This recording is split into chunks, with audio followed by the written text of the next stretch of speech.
কেমন কেটেছে আমাদের ঈদ এটাই আপনাদের সাথে আজকে শেয়ার করব। ঈদে কোথায় গেলাম, কি কি করলাম সবকিছু মিলিয়ে থাকছে আজকের ব্লগটি। চলো কথা না পারিয়ে ব্লগটি শুরু করি। হ্যালো এভরিওয়ান, আসসালামু আলাইকুম। সবাইকে জানাই অনেক অনেক ঈদ মোবারক। কে কোথায় ঈদ করেছো অবশ্যই কিন্তু কমেন্ট করে জানাবে। সকালবেলা ঘুম থেকে উঠেই আমি শ্যামাই রান্না করে নিচ্ছি, আর তারপর বাবুদের ড্রেস বের করে নিয়েছি। ওরা যেহেতু 7টায় জামাত নামাজে যাবে, তো ওদের জন্য পাঞ্জাবি বের করে ওদেরকে রেডি করে দিলাম, সাথে একটু ভিডিও নিয়েছি, একটু ছবি নিয়েছি। আর এই তো তারপর আবার রান্নার কাজে লেগে গিয়েছি। বাদাম কুচি করে আমি শ্যামাইতে দিয়ে দিয়েছি, তার সাথে আমি একটু নুডলস রান্না করেছি, মানে স্প্যাগেটি।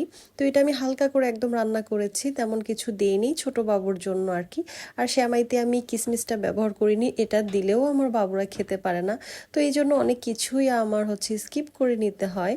আর এর ভিতরে আমি আরও বাকি অনেক কাজ করে নিয়েছি ঘরের, যে টুকটাক ঘর গোছানোর কাজ থাকে সেগুলো আর কি ক্লিপ আমি তোমাদের সাথে শেয়ার করতে পারলাম না, মানে এত তাড়াহুড়ায় আমি এই ক্লিপগুলো নিতে ভুলেই গিয়েছি। আর তারপরে দুপুরের রান্না বান্না।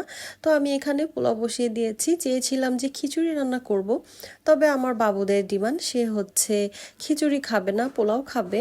সেই জন্য আমি একটু প্লেন পোলাওই রান্না করেছি ঝরঝরে করে, তোমরা তো দেখতেই পেলে।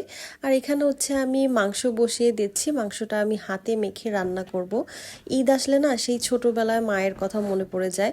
মা হাতে মাখিয়ে কোরবানির মাংস রান্না করতো, সেটার যে কি টেস্ট, এটা আর কোথাও পাবো না, বা আর কোথাও পাওয়া যাবে না একমাত্র মায়ের হাতের রান্না ছাড়া।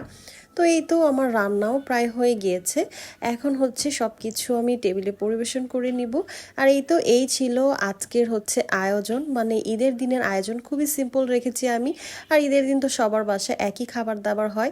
দেন একটা ঘুম দিয়েছিলাম, ঘুম থেকে উঠে সবাই বিকেলবেলা একটু বের হয়েছি। ঈদের দিন না, যত যাই হোক, যত কাজই থাকুক, একটু যদি বের না হই আমার খুবই খারাপ লাগে, মনে হয় কি যেন মিস করে ফেলেছি। আর বাবুরাও বের হতে চায়, প্রত্যেক ঈদেই আমাদের বিকালবেলা বের হওয়া হয়। আর আজ শহরের কোলাহল ছেড়ে আমরা এত সুন্দর একটা প্লেসে এসেছি।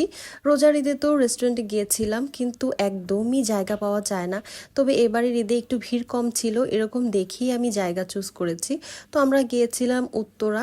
তো উত্তরার এই প্লেসটাতে ভিড় মোটামুটি কমই ছিল, আর প্লেসটাও খুবই ভালো ছিল, মানে ভিউটা খুব সুন্দর ছিল।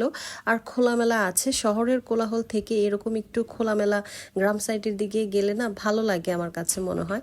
তো আমরা তো এসেই ছবি ভিডিও এগুলো একটু করে নিচ্ছিলাম, তাদের ভাইদের খুনসুটি সেগুলো একটু ক্যাপচার করেছি, সাথে আমরা সবাই মিলে একটু ভিডিও করে নিয়েছি। তারপর ফুচকা অর্ডার করেছিলাম, সেই ফুচকা খেলাম। ফুচকাটা কিন্তু দেখতে বেশ সুন্দর লাগলেও খেতে একদমই মজা ছিল না। তবে কি আর করার, অর্ডার যেহেতু করেছি খেতে তো হবেই। তো বসে বসে ফুচকা খাচ্ছিলাম, আর পাশের যে ভিউটা এটাই এনজয় করছিলাম। ভিউটা কিন্তু বেশ সুন্দর ছিল। আর কাল এত পরিমাণ গরম ছিল, গরমে ঘেমে তো আমরা একদমই একাকার, একটু বাতাসও ছিল না। আর এই তো এখানে একটু বৃথা চেষ্টা করছিলাম ফিট চেক নেওয়ার জন্য, কিন্তু আমি তাদের যেভাবে বলছি তারা তো ওইভাবে করছে না, তারা তাদের মন মতোই করছিল। তো তারপরেও যতটুকু পেরেছি ওইটাই আপনাদের সাথে শেয়ার করলাম। ছোট ছোট এই কিউট মোমেন্টগুলো না আমার ক্যাপচার করতে খুবই ভালো লাগে, যেন এগুলোই পরে স্মৃতি হয়ে যাবে, দেখাতে পারবো। আর এইদিকে সে আইসক্রিম খেতে যেয়ে শরীরে ভরিয়ে ফেলেছে, তো ওইটাই তার মামা পরিষ্কার করে দিচ্ছিল। এই জায়গায় আমি এর আগেও অনেকবার গিয়েছি, তবে তখন এই জায়গাটা এত সুন্দর ছিল না।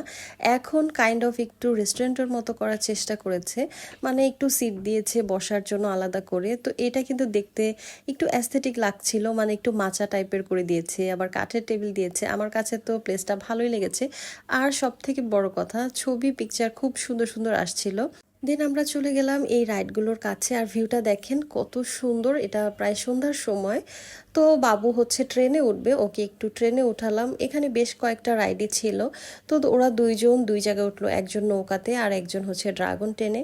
তারপর ঘোরাঘুরি শেষ করে আমরা বাসায় চলে এসেছি। বেশি সন্ধ্যা রাত করিনি, আমি সন্ধ্যাতেই আর কি চলে এসেছি। তো এই ছিল আজকের আমাদের ঈদ ব্লগ। কেমন লেগেছে অবশ্যই জানাবেন, ভালো লাগলে কিন্তু একটা শেয়ার করে দিবেন। আল্লাহ হাফেজ, থ্যাংকস ফর ওয়াচিং।